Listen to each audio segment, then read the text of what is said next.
Olá, dando continuidade ao estudo das plantas avasculares, nós vamos fazer agora uma aula assíncrona, na qual nós vamos estar vendo alguns materiais que podem ser veiculados em aulas práticas. Vamos simular essa aula prática dos musgos e, para tanto, nós já vamos aqui reforçar que dentro das plantas avasculares, nós vimos anteriormente antócilos e hepáticas, hoje nós vamos vislumbrar os musgos, que são os organismos mais fáceis de visualização, quando você vai localizar essas plantas avasculares no meio ambiente. É importante a gente compreender a cápsula, porque a cápsula ela vai assumir uma importância taxonômica quando a gente pensa principalmente nas suas classes. Então, nós vamos observar o tipo de abertura, os processos, e vamos chegar a uma cápsula com dentes, denominada peristônio, e dentro desse grupo nós vamos trabalhar bastante com briopsida. Aqui nós temos as principais classes com as suas características da cápsula: abertura em fenda longitudinal, abertura transversal, mas sem peristômio e com pseudopódio presente. Essas duas classes vão ter abertura em 4 fendas, só que uma sofre um processo de achatamento e a outra não. Essa outra classe apresenta um prolongamento na estrutura da cápsula, que é chamada de pescoço, e abertura também transversal, e vamos chegar às cápsulas com peristônio. Dentro das cápsulas com peristônio, vão ter aquelas que nós chamamos de nematodontos, né? Aqueles dentes que foram sofreram um processo de deposição nele, de forma que ele não fica articulado. E vamos chegar ao grupo, nós temos que apresentam dentes artrodontos, aqueles dentes que são capazes de se retrair e se expandir, devido ao processo de endurecimento não ter preenchido totalmente as células que compõem esse dente. E dentre a classe que nós vamos trabalhar hoje, briopsida, onde estão a maioria dos musgos que foram registrados até hoje, eu tenho que procurar músculos que tenham 2 a 3 camadas de dentes, artrodontos. Então, eu vou ter uma camada externa e outra mais interna, que é o mais comum, 2 camadas de dente. Onde nós podemos encontrar as briopsidas? Podemos encontrar as briopsidas em ambientes preservados, aqui Serra dos Pirineus, Serra Dourada, Chapada dos Veadeiros. Podemos encontrar briopsidas em centros urbanos, porque algumas espécies resistem bastante a um ambiente descaracterizado, e também, com isso, podem ser utilizadas como indicadores quando nesses ambientes. Podemos encontrar também no nosso campus universitário. Aqui o CB1, o CB2, 3, 4, o CB5, nessa mata aqui que nós temos ao lado do CB1, até o próprio Bosque Saint-Hilaire, e em algumas árvores ao longo do nosso campo, principalmente aquelas que têm algum grau de sombreamento. Até mesmo aquelas que estão expostas no estacionamento, nós localizamos algumas briopsidas. O que é necessário para coletar a briopsida? Uma espátula ou canivete, né, e vasilhas nas quais a gente possa armazenar esse material até a prática. Vidros, potes recicláveis, saco plásticos, placas de Petri, esses materiais que vocês possam acondicionar internamente esses musgos. No laboratório, vamos precisar de lupa e microscópio, tá? Que vai ser importante. Vamos precisar de placa de Petri, estilete, vamos precisar de pinças e estiletes de ponta fina, para poder separarmos o material. No primeiro momento, quando vamos analisar a morfologia, a lupa, a placa de Petri, a pinça e um estilete pontiagudo, ele vai ser fundamental para a gente poder separar os raminhos os quais nós queremos analisar. Coloca-se o material coletado na placa de Petri e aí a gente vai tentar separar até chegar a ramos cada vez menores. Quando detalhamos o material à lupa, podemos observar que existe, nesse caso aqui, uma região prostrada, no verde, que é o gametófito, e uma região já apigmentada, que é o nosso esporófito. Então, precisamos analisar gametófito e esporófito. Já para fazer as análises, a microscopia, né, nós vamos precisar de todos esses materiais e mais a lâmina de bisturi. Montamos, separamos bem o material, principalmente do gametófito, colocamos lâmina, colocamos o material, gotejamos água, colocamos a lamínula por cima e levamos ao microscópio para vermos maiores detalhes. Como que esses musgos briopsicidas podem ser? Primeira coisa que eu tenho que prestar atenção, se o organismo tem porções prostradas ou se ele é completamente ereto, tá? Outra importante análise que precisamos fazer é do gametófito, como que são as estruturas que formam esse gametófito e como que são as estruturas que vão formar o esporófito. Então, precisamos ter bastante atenção. No gametófito, que pode ser prostrado ou ereto, tá?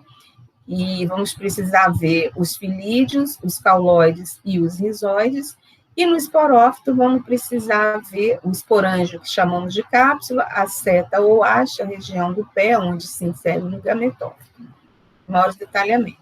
Começando um material que é muito comum no nosso campus e que a gente trabalha na prática com ele, vamos averiguar o gênero Rhacopilum, como são as suas características. Aqui eu tenho um gametófito com uma porção prostrada e 2 esporófitos com as suas cápsulas ainda inteiras, tá, que compõem esse indivíduo. Esse gametófito tem uma porção prostrada e de intervalo em intervalo a gente localiza alguns ramos aéreos que, quando está bastante hidratado, a gente consegue visualizá-los bastante eretos. Então, na própria placa de Petri, a gente acrescenta a água para que esse organismo possa estar de forma exuberante para a sua análise. Primeira coisa que a gente vai observar é como é o filídeo desse gametófito.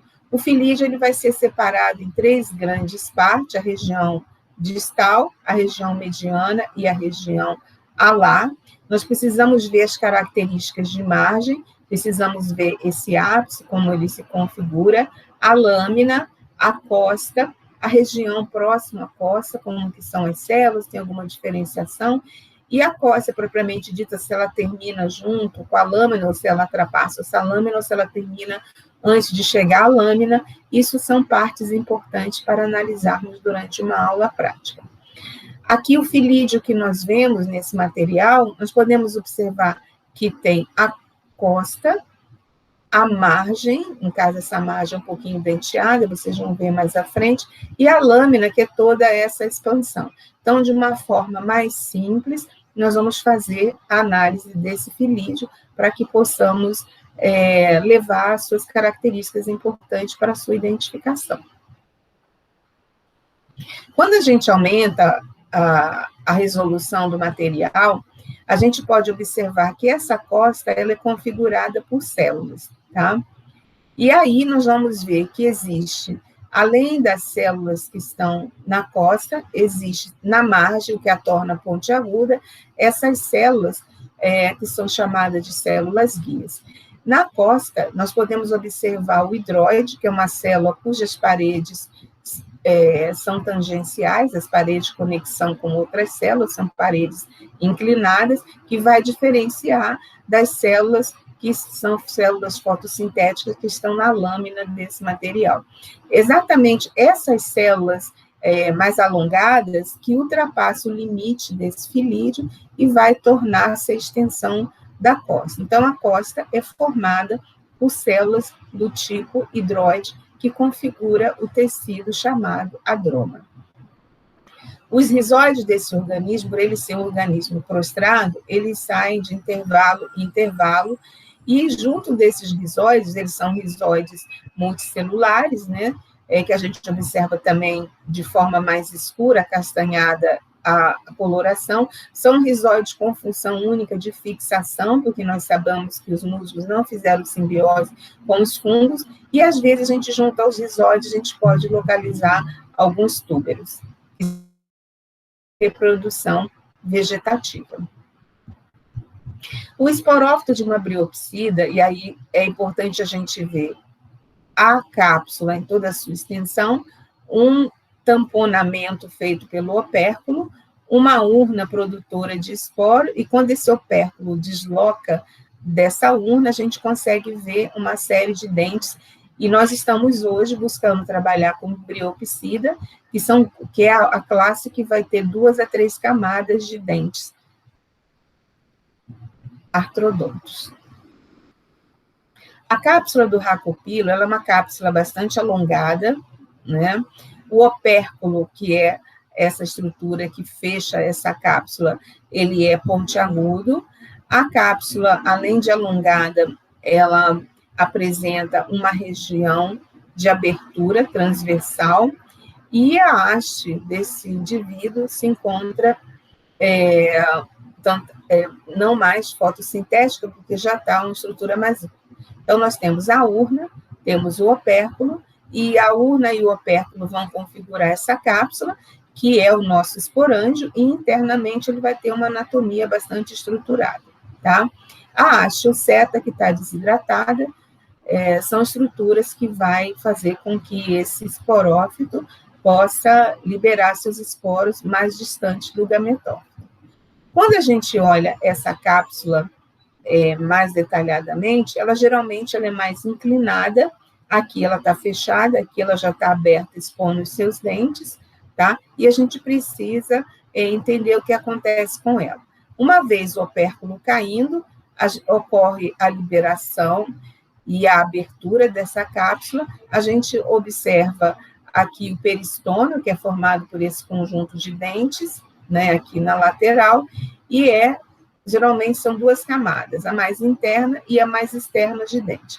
Observando esses dentes ao microscópio, a gente vê que só as paredes tangenciais têm processo de espessamento, o que permite que quando o aporte de água ocorre, ela se distenda e fecha a cápsula, e quando perde a água, ela vai se encolher e vai abrir essa cápsula para a liberação dos esporos. Nesse sentido, a liberação dos esporos ocorre durante o período seco. Esse organismo também tem um processo fisiológico chamado de poiquiloidria, que é o processo em que a água de hidratação e a água de estoque, elas, ao serem perdidas devido à forte evaporação ambiental, mantém esse indivíduo em estado de latência. Quando a água volta a esse organismo, esse indivíduo imediatamente acelera o seu processo metabólico e sai do estado de latência para o estado vegetativo. Então, nós temos aqui uma placa de musgos desidratado, que quando hidratado, ele já fica mais exuberante, mais verdinho. Desidratado, ele fica com uma coloração estranha, né? Um verde mais fechado, às vezes acastanhado. Hidratado, ele fica bastante verde. Aqui, de novo, observando a lupa, né? O organismo desidratado e o organismo hidratado. Se vocês observarem, eles aumentaram bastante de tamanho, né? Essa aqui é um raminho onde ele estava preso, aqui também, se vocês observarem, aumentou bastante de tamanho. A poiquiloidria também pode ser observada ao microscópio. Se o material está hidratado, a gente vê todas as células com seus cloroplastos ativos. Se você coloca o material desidratado e vai acrescentando água ao pouco, você pode observar a ativação das células fotossintéticas até ele chegar a esse estado mais hidratado. Ou seja, a água está indo devagar, está estimulando a recuperação dessas células e seu estado vegetativo. Então, o metabolismo ele é bastante acentuado. Outros gêneros que a gente encontra no campus, mas aqui vou colocar só os gametófitos, né? O gênero Brio, que ele é bem diminuto, ele apresenta um gametófito bem, com os filídeos bem diminutos também. A gente pode ver aqui, que não deu para detalhar no outro, a porção ventral do filídeo, a porção dorsal, posicionada no cauloide, e a gente observa o filídeo em várias partes de fases de maturação, tá? Uma costa não muito representativa, e aqui a costa já desenvolvida, aqui também, né, a gente observa isso. Os rizóides, eles são multicelulares, castanhos, né, bastante ramificados, não consorciados com fungos, né? E a gente tem também uma alta produção de propágulos que são lançados dessa planta continuamente, fazendo com que esse organismo possa se reproduzir de forma vegetativa, né, formando um clone de si próprio, principalmente no período chuvoso. O outro gênero é o Phycedens, que é uma briófita, que apresenta a configuração dos seus filídeos mais alongados, né? Também apresenta uma costa na região central. A gente tem a costa, muitas vezes, não chegando até a extremidade, uma margem formada por células apigmentadas, diferente das células da lâmina, né? As células da lâmina, elas são completamente poligonais, observa-se como uma briófita é característico a ausência de oleocorpos. Ter por cima desse gênero, entremeado a ele, bastante cianobactérias, e essas cianobactérias são cianobactérias heterocitadas, né, que vão fixar nitrogênio e repassar para esse grupo, o processo de exossimbiose. Configura o processo de exossimbiose. O Spalaconobrium, ele também é um gênero muito formado por um gametófito muito diminuto, né? Esse gametófito apresenta esses filídeos bastante rasiais, dando esse aspecto meio de rosáceo na sua distribuição. O filídeo vai apresentar uma costa terminando no ápice. Quando a gente observa a margem desse organismo, ela é uma margem contínua, não tem células incolores, como era no material anterior, e nós vamos observar que há uma característica, o formato desse filídeo, né? Aqui a região de inserção no cauloide, tá? E nós vamos observar que é um filídeo bem diferenciado do anterior. A costa já é mais evidente, e o filídeo já é mais elíptico. Como exercício para hoje, todos esses gêneros que nós apresentamos anteriormente, vou deixar que vocês procurem na plataforma Taxonomicon o posicionamento taxonômico dele. Vocês entrando na plataforma Taxonomicon, que está aqui, você coloca o nome do gênero nessa porção aqui. Ao colocar o nome do gênero, por exemplo, coloquei brio, ele vai aparecer. Toda vez que aparece o nome em vermelho, você vê que o nome é igual, o que muda são os autores, né? Significa que esse nome não tem valor. Então, você clica no nome em azul e ele já vai apresentar a vocês todo o sistema de classificação. Mas vamos atentar que eu quero que você pegue nessa plataforma o domínio, a linhagem ou reino, o filo, a ordem, família e os gêneros. Todos os subníveis de identificação, para a gente não vai ser, nesse momento, importante. Isso é para você fazer um exercício de saber da importância do posicionamento dos grupos. E com isso, vamos ver se todos esses gêneros são em famílias próximas ou não, ou ordem próximas também, tá? Então, desde já... quero deixar com vocês essa atividade e até a próxima semana. Tchau.